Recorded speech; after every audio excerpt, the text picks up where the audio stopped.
Bene, adesso presentiamo, abbiamo l'onore di avere anche qua la Corsica che ci rappresenta e presentiamo Caroline Tafani, professoressa di geografia presso l'Università di Corsica. Pascale Paoli ci parlerà della valorizzazione agroalimentare in Corsica. Prego, professoressa. Prego, buongiorno, grazie per essere qui con noi. Grazie. Buongiorno à tutti. Désolée, je vais parler français. Je viens de Corse, c'est l'île voisine, mais je fais partie des quelques enseignants-chercheurs de l'Université de Corse qui ne parlent pas italien. Donc, je préfère parler français, ça sera plus compréhensible. Je vais aborder un sujet, si c'est possible. Est possible di...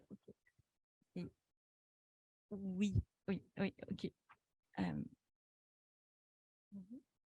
Je vais aborder un sujet qui est un petit peu sensible politiquement, qui n'est pas toujours très bien reçu chez nous, donc on verra comment vous le percevez, et qui finalement interroge les modèles de tourisme durable et qui questionne en particulier les positionnements de niche, autour de produits de niche. Voilà. Alors tout d'abord, je vais quand même adresser mes plus vifs remerciements à Stefano et Isabelle. Merci beaucoup pour votre invitation et pour l'organisation. C'est vrai que nous, à l'Université de Corse, nous sommes très engagés, très investis et très intéressés pour ce dialogue interinsulaire, puisque l'Université de Corse a créé il y a quelques années le RETI, le réseau des territoires insulaires, qui connecte pas toutes, mais une grande partie des universités des îles du monde, hein, de la Méditerranée en particulier, mais aussi bien au-delà, qui est un petit peu en sommeil aujourd'hui, mais que l'on souhaite relancer, notamment parce que nous avons été lauréats il y a quelques mois d'un vaste projet soutenu par l'Agence nationale de la recherche qui porte en particulier sur la valorisation durable des ressources depuis notre territoire et dans les îles de Méditerranée,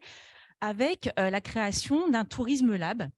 donc qui s'intéresse à la durabilité du tourisme, à la gestion durable des ressources naturelles et culturelles dans les territoires touristiques et en particulier en Corse, et qui réfléchit depuis l'université, mais aussi avec les acteurs du territoire et pour le développement territorial, à la meilleure façon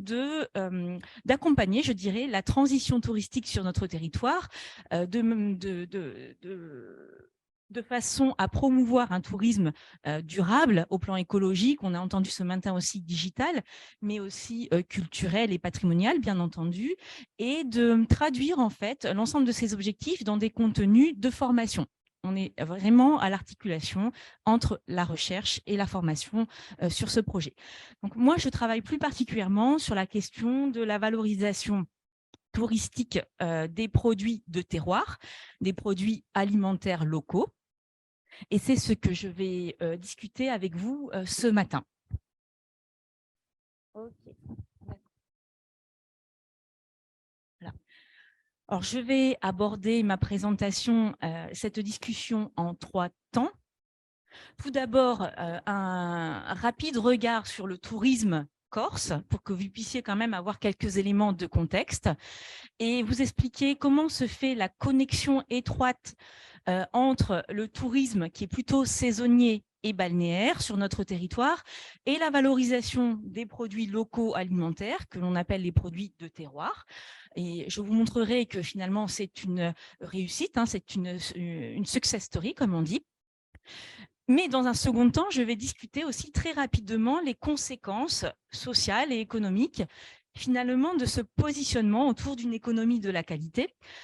pour montrer qu'on mène une réflexion sur le dépassement de ces impacts et de ces effets pervers que l'on essaye de qualifier et avoir peut-être aussi un petit débat en conclusion sur comment on va au-delà d'un positionnement sur des produits de niche pour penser le tourisme durable de manière un petit peu plus globale.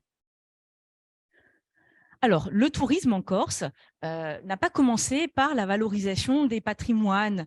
et de la culture locale, mais plutôt par une promotion des ressources naturelles et des beaux paysages, et notamment des plages. Vous avez les mêmes ici, hein, on est vraiment des îles jumelles. Hein. Moi, je connais plutôt le nord de la Sardaigne et effectivement, on ne se perd pas forcément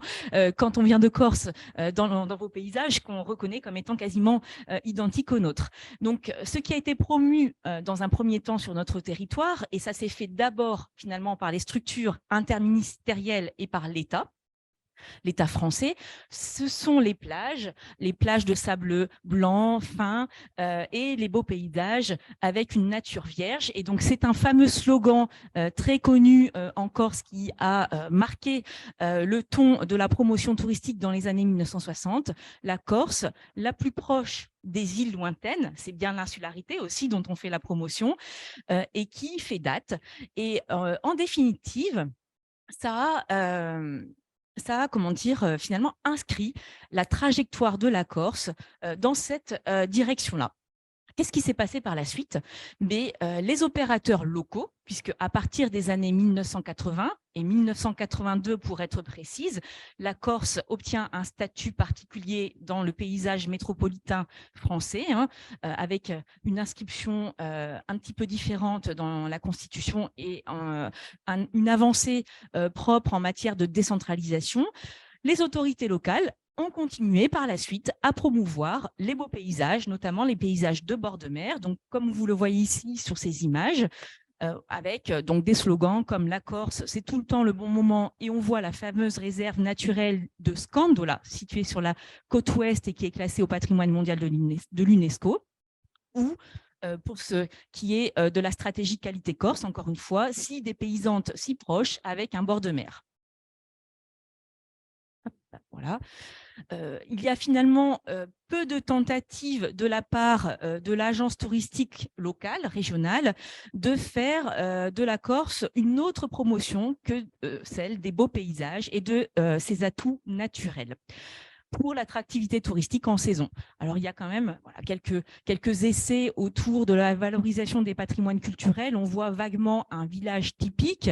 et avec pour slogan « Rendez-vous Intera Nostra » pour faire valoir la langue régionale et la typicité et l'identité locale, mais cela ne va pas plus loin que ces quelques images. Malgré tout, le lien avec la valorisation de la gastronomie locale et finalement ce que l'on pourrait appeler une forme de tourisme culinaire se fait de manière spontanée et aussi et se fait de manière très étroite. Quand on interroge les visiteurs, les touristes qui viennent en saison, y compris, donc durant la période estivale, et 40% de la fréquentation touristique se concentre entre le 15 juillet et le 15 août. Si on interroge ces visiteurs, on voit qu'ils sont très friands de spécialités culinaires typiques de la gastronomie locale et que, évidemment, consommer des produits de terroir fait partie de l'expérience touristique et de l'expérience authentique de ces visiteurs. Donc, l'Office de développement agricole et rural régional, donc l'Office de développement agricole et rural de la Corse, qui s'appelle l'ODARC, s'est emparé évidemment de cette forte demande et cette forte attente touristique pour s'engager dans une promotion en dehors de la stratégie de développement touristique, sa promotion à part entière des produits de terroir, comme vous voyez sur ces images, hein, qui sont les panneaux 4x3 qu'on va retrouver sur le territoire. Donc, cette consommation de produits de terroir s'est faite finalement de manière un peu spontanée, en dehors de la promotion touristique régionale, et ce qui permet donc aux producteurs agricoles locaux de valoriser en circuit court, à travers une vente directe, leurs produits typiques qu'ils ont positionnés donc sur une stratégie de reconnaissance et de valorisation de l'origine, de la qualité et de l'authenticité. Et donc, proposant un modèle économique qui finalement s'appuie sur ce que les économistes appellent un panier de biens et services territorialisés. Donc, au-delà du beau paysage, on va avoir un effet d'entraînement sur d'autres secteurs économiques que les seuls secteurs touristiques, qui sont l'hébergement et la restauration ou les services induits. Et donc, il y a vraiment un effet d'entraînement sur le secteur agricole qui permet aux agriculteurs locaux de vendre leurs produits à une demande et à des visiteurs sur une niche, puisqu'ils les valorisent très bien, hein, sur du haut de gamme. Alors, cette stratégie, évidemment, elle s'est faite au départ par un investissement des producteurs locaux, mais aussi avec le soutien des autorités publiques qui, pour le coup, ne sont pas les autorités touristiques, mais le secteur du développement agricole, qui a permis de faire valoir aujourd'hui 16 produits de terroir reconnus par des indications géographiques, des appellations d'origine protégée ou des indications géographiques protégées. Et donc, on va retrouver le miel, la farine de châtaigne, la charcuterie, les vins, le brooch, qui est le fromage de lactosérum, l'huile d'olive, la noisette de Cervione, les clémentines, le pomelo, le kiwi, etc., etc. Donc, on a aujourd'hui vraiment tout un panier de produits de terroir très riche, très diversifié, qui permet indirectement de faire la promotion touristique de la Corse à côté, hein, je dirais, de la promotion officielle. Et c'est bien cet ensemble que les touristes viennent chercher sur notre territoire, le beau paysage en premier lieu, qui est au fondement de l'attractivité touristique, mais ce beau paysage ne serait pas aussi attractif qu'il ne l'est aujourd'hui, en particulier aussi en saison, si on n'avait pas ce panier de biens, de produits de terroir. Donc, ce qui fonctionne, hein, la recette finalement, et qui permet donc de maintenir maintenir l'attractivité de notre territoire, c'est la valorisation de l'authenticité de l'identité, avec un positionnement sur des produits de qualité qui donc conduisent à la création de richesses pour tous les secteurs d'activité sur le territoire et un positionnement haut de gamme. Alors, ce qui nous interpelle dorénavant et qui fait polémique aujourd'hui, c'est finalement les effets pervers de cette économie de la qualité. Et ce positionnement sur un produit de niche qui crée certes une forte valeur ajoutée donc pour nos producteurs agricoles locaux, mais qui, en retour, induit ce que moi j'appelle la gentrification alimentaire. Alors, qu'est-ce que c'est que ce phénomène de gentrification alimentaire? C'est le fait, justement, par la promotion de donc, produits de terroir à forte identité, et donc positionnés sur la valorisation de l'authenticité, de ne plus les rendre accessibles aux résidents locaux et aux citoyens qui vivent à l'année sur notre territoire, compte tenu de leur positionnement haut de gamme, et donc d'évincer et de positionner sur les marges les consommateurs résidents à l'année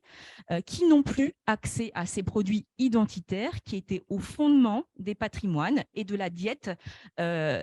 quotidienne il y a encore quelques années. Et donc, c'est ce phénomène de gentrification que l'on qualifie aussi d'embourgeoisement finalement des produits de terroir et de la consommation des produits de terroir, qui réserve donc la commercialisation à une élite, et en l'occurrence une élite touristique, et qui exclut une grande partie des consommateurs locaux de cet accès à un produit identitaire, surtout dans un territoire comme le nôtre, qui est le plus pauvre de la France métropolitaine, puisque 20% de la population locale se situe sous le seuil de pauvreté. Et donc, on voit bien que finalement, ces stratégies de valorisation de l'authenticité, de l'identité, de la qualité, au bout de quelques années, après 30 ans ou 40 ans d'investissement dans cette économie de la qualité, génère un certain nombre d'effets pervers. Et c'est là-dessus qu'aujourd'hui, on souhaite aussi porter le regard, même si c'est assez sensible politiquement, puisque évidemment, les producteurs, et notamment les producteurs agricoles, montent au créneau en surtout dans le contexte que l'on connaît actuellement de forte inflation, en pointant du doigt le fait qu'il ne pourrait pas vivre et qu'on ne pourrait pas maintenir une agriculture sur notre territoire si on ne vendait pas à ces niveaux de prix. Donc c'est un problème extrêmement complexe, effectivement, que celui-ci, parce que cette stratégie qualité de valorisation de l'authenticité a bien évidemment permis malgré tout de maintenir nos produits de terroir dans le paysage alimentaire, dans les paysages tout court, et de transmettre donc les savoirs et savoir-faire locaux qui prévalaient il y a encore 40 ou 50 ans. Ces produits n'existeraient plus aujourd'hui si on n'avait pas travaillé en ce sens et travaillé sur la montée en gamme, la montée en qualité, mais on voit bien que ça pose problème en matière de justice socio-spatiale, comme aiment à le dire les géographes, et c'est véritablement ce qui nous interpelle. Avec aussi des discours qui peuvent être un peu choquants entre opposant d'un côté ce qui serait la bonne valorisation des produits terroirs avec les places authentiques et les commerces authentiques. Et là, pour le coup, on voit l'image qui présente une épicerie finalement de luxe et qui fait des produits de terroir, des produits d'exception, et une façon un petit peu dérangeante de dénigrer de manière systématique la consommation en grande et moyenne surface, en GMS, en pointant du doigt une forme d'appropriation de la valeur ajoutée créée par d'autres, par des intermédiaires de la grande distribution. Donc, les deux discours sont audibles et on peut comprendre aussi les positions des uns et des autres, mais on est finalement sur des relations extrêmement conflictuelles avec une fracture assez nette entre vraiment le produit de luxe et le produit que certains qualifient de bas de gamme et de mauvaise qualité, sans réflexion plus globale qui permettrait de dépasser ces débats un peu stériles sur la stratification de la qualité pour pouvoir répondre à l'ensemble des demandes et des possibilités, des capacités des consommateurs sur notre territoire, qu'ils soient résidents ou touristes. Donc aujourd'hui, la question qu'on se pose, c'est effectivement le tourisme durable ne peut-il être qu'un tourisme de niche, voire un tourisme pour riches, si on va jusqu'au bout, avec un discours un peu provocateur. Et on voit bien que dans ce cycle et ce cercle vertueux qu'on a souhaité mettre en place, qui partait de la réappropriation culturelle de l'identité locale, pour la valorisation et le développement territorial, il y a eu forcément un effet très important de la consommation touristique et de cette extériorisation et de cette mise en visibilité de l'identité locale pour le tourisme. Si le tourisme n'avait pas permis d'élargir le bassin de consommation sur notre territoire, on n'en serait pas là des capacités de développement agricole non plus chez nous. Et aujourd'hui, en effet retour des effets pervers donc au travers de ce que moi j'appelle la gentrification alimentaire, et donc la nécessité de s'interroger sur les conséquences sociales de cette stratégie d'économie de la qualité. Et donc cette interrogation, nous la portons dans le débat public autour de l'autonomie alimentaire, avec une réflexion positionnée sur l'autonomie alimentaire pour les territoires insulaires, méditerranéens notamment, parce que évidemment on produit un peu sur notre territoire. Moi, je vous ai montré donc 16 produits sous indication géographique, mais on produit pour la saison touristique, et on importe plus de 90% de notre alimentation quotidienne. Donc les enjeux sont vraiment majeurs et concernent très certainement d'autres îles que la seule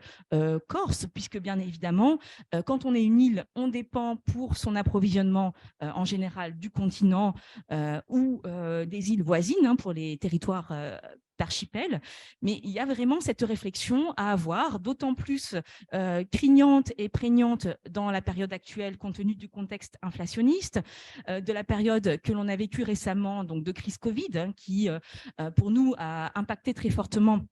donc les approvisionnements locaux. Et c'est cette interrogation que l'on porte aujourd'hui dans les débats publics et qui nous permet de penser aussi la transition touristique, qui n'est pas que la transition du secteur touristique, mais aussi de la place du tourisme plus globalement dans l'économie insulaire. Voilà, je vous remercie pour votre attention et n'hésitez pas à revenir vers moi si vous avez des questions complémentaires. Merci beaucoup. Fantastica presentazione, grazie per questo contributo, veramente Caroline, quanto è importante valorizzare anche i prodotti delle nostre isole e lavorare anche sul turismo, promuovere l'identità del prodotto locale e lavorare anche in questa linea che comprende sempre l'interculturalità, comprende tutto. Grazie Caroline, grazie mille.